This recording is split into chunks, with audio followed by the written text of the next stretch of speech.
My own national record by 9 kgs. I'm Pooja Ratnakar Bhatt. I'm a strength coach and I'm obviously national record winner. Similar with our bench as well, 87.5 could have been there, but we were satisfied with 82.5. Can you shed some light on the bench squat situation as well and your entire battle with endometriosis? So I got diagnosed with endometriosis in December 2023. So I used to get a lot of pelvic pain. I used to get a lot of chest pains anytime I got my periods. It was so bad that I would get pain for 2 weeks straight. And I have actually gone through days where I could taste blood in my mouth. मैं चाहता हूँ एक awareness create करना about all the women that I'm coaching right now. I get bullied a lot online. It's very rare for me to get bullied face to face. Moving on, let's talk about women in this sport who are using steroids. I'm not in favor of that. I don't think I can ever do that to myself because the side effects are not worth it. I believe that the femininity of that woman is taken away when they start using steroids. Sorry, मैंने camera का ये जो होता है वो थोड़ा उल्टा लगा दिया माइक का, कोई बात नहीं. Hey guys, welcome back. So I'm not really sure मैं ये वीडियो कहाँ पे डालने वाला हूँ, मेरे मराठी पेज पे या हिंदी पेज पे. But thing is कि मैं चाहता हूँ एक awareness create करना about all the women that I'm coaching right now and उन सारे women के बारे में who inspire me and other as well to lift themselves and lift weight in the gym as well. So hi Pooja, how are you? I'm good. How are you? I'm good as well. So please introduce yourself and how your competition was yesterday. I'm Pooja Ratnakar Bhatt.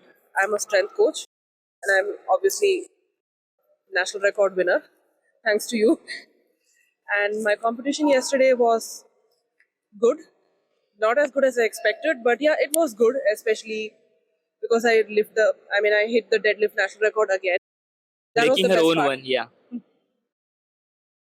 Yeah, it was my breaking my own national record by 9 kgs. Yeah. So can you tell us how we get started or else how you started powerlifting and then how you came in contact with me? So I was just lifting in the gym just for the sake of lifting, and I just wanted to fix my squat, bench, and deadlift. And I knew a few friends who knew you, and they directed me towards you. And we started talking. You used to follow me on Instagram. We started talking, and I asked you if you can coach me, and that's how I started getting coached by you. Yeah. And so we have been working since April 2022. Yeah. Yeah. And how was your progress in the last competition that you competed in, which was Nationals 2023? Compared to Nationals 2023, we did not make much progress in squat and bench. Bench, we could have, but I somehow missed the 85 kg bench. Can you shed some Yeah. light on the bench squat situation as well and your entire battle with endometriosis?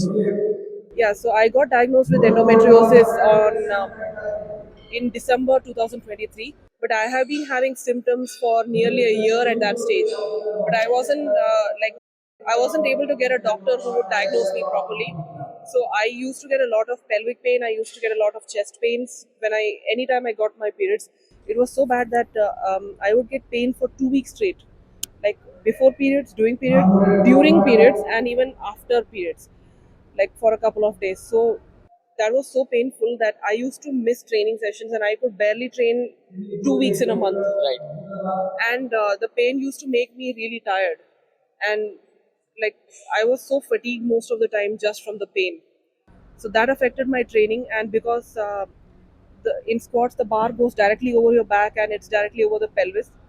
And that was the reason the pain and cramps were the reason I was struggling with squats for the entire last year. Hopefully, I'm getting treated and it gets better this year and we are able to do better.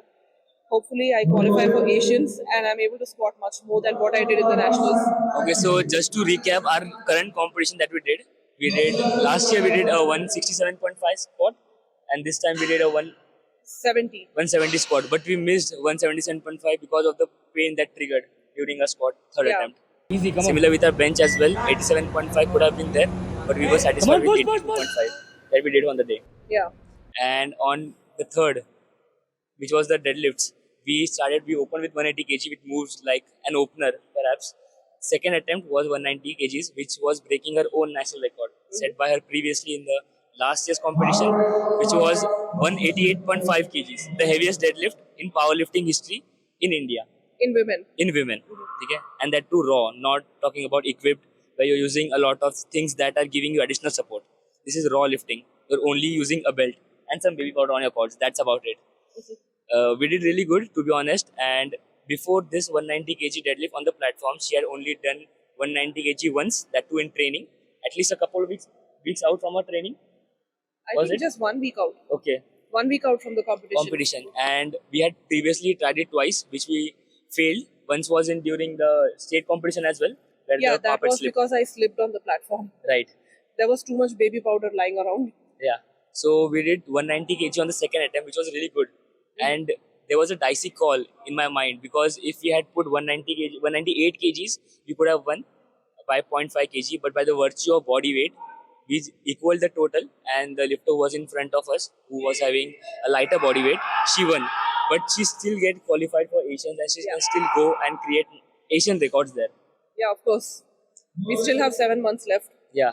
So coming back to endometriosis and your battle with this, how much stress do you think has the endometriosis caused in your training, and how was your training or is your program changed in order to accustom you to all this pain that you're experiencing? Actually, I was missing a lot of sessions because of the pain. And in case of endometriosis, one of the biggest problems is the healthcare industry does not cater to women enough. So I was actually dismissed by a few doctors saying that, yeah, it's just period pain, it's just more than normal, that's it, it's not a big deal. But then I could finally find an endometriosis specialist who did the right diagnosis and found an endometriosis and adenomyosis. And I was diagnosed with adenomyosis, thoracic endometriosis, as well as pelvic endometriosis. Can you simplify that for our viewers who are not, accustomed with all these medical terms? Okay, so endometriosis and adenomyosis are very similar to each other. And what happens in case of all of these is that the lining that grows in the uterus of every girl every month, which sheds during periods, the same lining grows outside of the uterus. So if it grows in the muscles of the uterus, it's called adenomyosis. If it grows around the organs of the chest, it's called thoracic endometriosis. And if it's on the organs that are situated in the pelvis, like if it's your lower digestive system or if it's kidneys, and that is called pelvic endometriosis. So, in case of endometriosis, the lining, or even adenomyosis, both of them, the lining grows outside of the uterus in all these places, and it's called endometrial lesions. Right. And the problem with this growth is it responds to the brain signaling, which is responsible for the menstrual cycle every month. So when you start shedding your endometrium in the uterus during periods, all of this which grows outside of the uterus also starts shedding. But whatever is inside the uterus can exit your body through the vagina. But the remaining stuff which grows outside doesn't have an On the exit. organs. Yeah. Yeah. Wherever it's on the other organs, it doesn't have an exit. So, as a stress or inflammatory response, we start getting pain, and that pain is unbearable. And I have actually gone through days where I could taste blood in my mouth. Wow. Yeah. Then, and it's I could taste blood in my mouth during the entire duration of my periods. Like, if it's 6 days of shedding, I would be tasting blood in my mouth for all those 6 days. And imagine squatting 170 kg with this. I mean, it's commendable that you're deadlifting close to 200 kgs with that amount of pain. Of course, when you're squatting, the weight is directly on your pelvic floor, so the stress is higher. Yeah. But that doesn't take away the stress that deadlift causes on the pelvic floor. It's still commendable that you're deadlifting close to 200 kgs naturally and raw. Yeah. And with the treatment, and since I'm getting better, we should be getting to a 200 squat in some time. Right. So there are a lot of women who are not really encouraged to go to the gym. Can you tell can you inspire these women in terms of how you got started and what they can do to better their lives? So I want to say is that people tell us that it's not attractive if women go to the gym, and I really feel that it's because they don't appreciate women stepping out of the house or doing something that they want to do it for themselves. So if you want to play sports, if you want to go to the gym, you should, because getting strong is not only for men. Women can get strong too. The rate at which we get strong and the rate at which we put muscle mass is obviously different from men, but we can put muscle mass, we can get stronger, and getting stronger and being more athletic and more functional is very helpful as you get older. Like, I am in my 30s right now, and I feel so athletic And actually, I would really say that I feel more athletic than when I was in my 20s and when I was missing gym sessions and just lifting 3 days a week. How much were you weighing then? I was barely about 100 kgs back then, and now I'm 109, close to that, And your height is? 5'9". So that can justify a lot about that body weight. I'm actually more athletic at this body weight. I can do push-ups and dips. Pull-ups, yeah, if I try hard and if I get on a program, I should be able to do it, but it might take some more time because my body weight is more. Right. But I'm able to have more control over my body, my movements, and my health because I'm able to take care of myself better. It's not about the body weight, it's about how you maintain yourself and how you look, like your outlook on your lifestyle. Right. Moving on, let's talk about women in this sport who are using steroids. What's your take on that? And have you, have you come across people who are doing that? I have, but I'm not in favor of that. I don't think I can ever do that to myself because the side effects are not worth it. I'm What are some of the side effects that you come across in women, so that we can add, so that the people who are watching this can identify whether this person is natural or not. One of the signs is obviously change in the voice. Second is their jawline. Like women, not only humans, most female species, like most female mammals, have a more tapered jawline. So women who are on PEDs, they have a masculine jawline. It becomes like, Square, a bit yeah, square. completely square like a Yeah. man. Second is jawline. Third is the shoulders. Like shoulders start looking very different. Women have narrower shoulders than men, and no matter how muscular we get, if we are natural, we still have those narrow shoulders.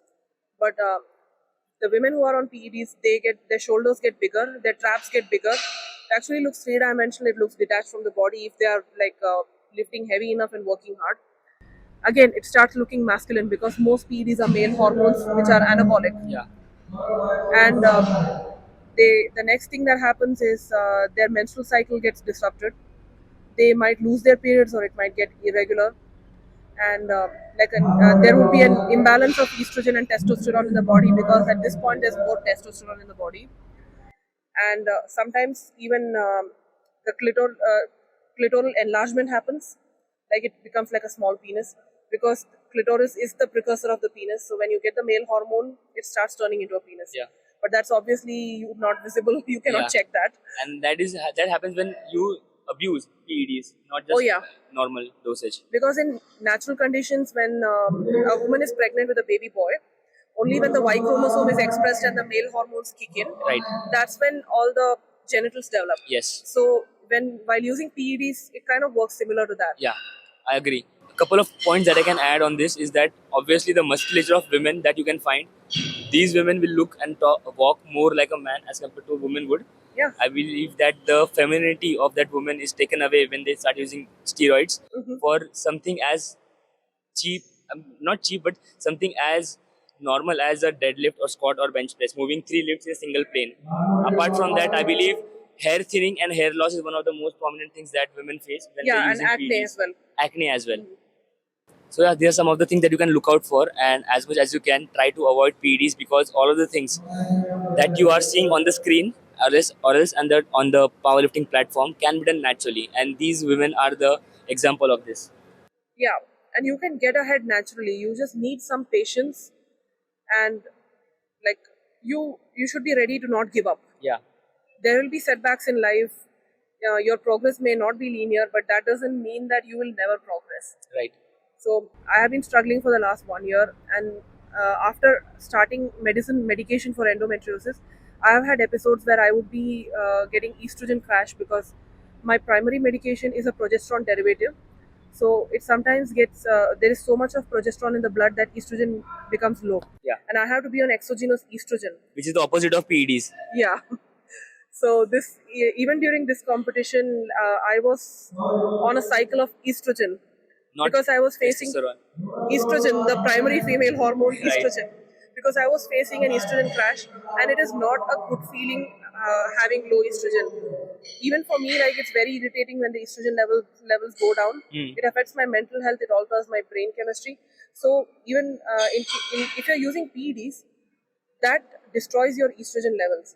So I can only imagine like how it would affect their mental health and brain chemistry. Even that's at stake. So the final thing that I want to talk about with you is I'm sure there are a lot of female like you, women like you, who post their lifts online, Yeah. but they are also facing bullies as well. They are also facing cheap comments from people who compare their own lifts to women, Hmm. not from the same weight class, not from the same gender, not even the same lifts. So, what They're is your hiding experience behind with a that? screen. What's your experience with that? I get bullied a lot, and I would say that I get bullied a lot online. It's very rare for me to get bullied face to face. The face to face bullying is very rare, and it's from older people from the older generation, but it's very rare face to face bullying. I get bullied online a lot. I would say that they are very insecure people. And during this nationals, there were a few people who had bullied me online, were avoiding me. They were avoiding eye contact. They were not talking to me. They were like just staying away from me. But they were trying to act like they're some kind of big shots on Instagram and trying to bully me there. But they were completely ignoring me during these nationals. So what we need to realize that is they are very insecure, but they are very secure about the fact that they are hiding behind a screen, and their teeth won't be flying out because they are not face to face with the person they are bullying. So sometimes this does affect your mental health, but we have to realize that these people will never come face to face to us and say the same thing. It Right. would Something like that would be very rare. It doesn't happen in most cases. They are afraid of you, and they are so insecure that they feel the need to bully you online. They cannot tell anything to you on your face. So don't be scared of these people. Don't let them pull you down. Don't let them dim your sparkle, and be yourself. Yeah. These people, in my opinion, are just, first of all, they're insecure about their lifts, which is why they're comparing a girl, a woman, with their own lifts. Secondly, if they were not insecure, they would be competing naturally, which they are not. But we don't want to comment on that unless and until it gets personal. So watch out. Any which ways, Pooja will be competing the next time once her treatment is done. If she feels healthy, she'll be competing in Asian in this competition in this year only, Yeah, hopefully. December. Yeah. Apart from that, what are your future plans? I have never really thought about it because I've been traveling most of my life. I was married at the age of 23, and I've been mostly following my husband around. And he's the one who encouraged me to get into powerlifting, and he has been my biggest support. And he's more obsessed with my success in powerlifting than I am, because somewhere he feels guilty that he took away my career, which he did not. He never told me to not do something. The circumstances were such that I could not like have a set career in my life. So if I choose to do something, my husband is always there for me, and he's the biggest reason why I'm competing at national level right now. Right. Most of the women lack support from their home itself to do anything in life. Oh yes, because their mindset is that if the women in their home start living the lives they want, there won't be anyone at home to do things for them. Right. Instead of being self-sufficient and like being equal partners, they think that the women should stay at home and do stuff for them. Right. So apart from all the things that we talked about, Mhm. what difference do you think has coaching made in your life in terms of the lifting, or else easing the stress on your stress, your mind So at least? getting coached by you or getting coached in general, hiring a coach was a very good decision, because it's like an extra pair of eyes that's watching you lift. Even if we can coach ourselves, there will be a bias. But when someone else is doing it for you, the bias disappears.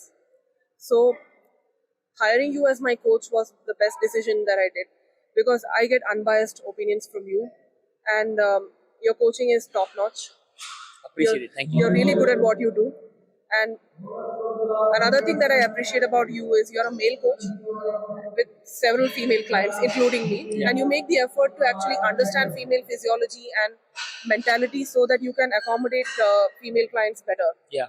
And we feel safe with you. You don't bully us, you don't scold us, you treat us with empathy. So that's what we like about you. This is my opinion, and I think our other women in the other women in our coaching group will definitely agree to this. I appreciate it. Thanks a lot. I think that was a good note to end on this. Thanks a lot for watching this video. If you like this video, like, share, subscribe, comment on this, and let us know what you want to see next. And I will keep on bringing women and men who are going to inspire you to lift heavy and succeed more in life. Thank you for watching.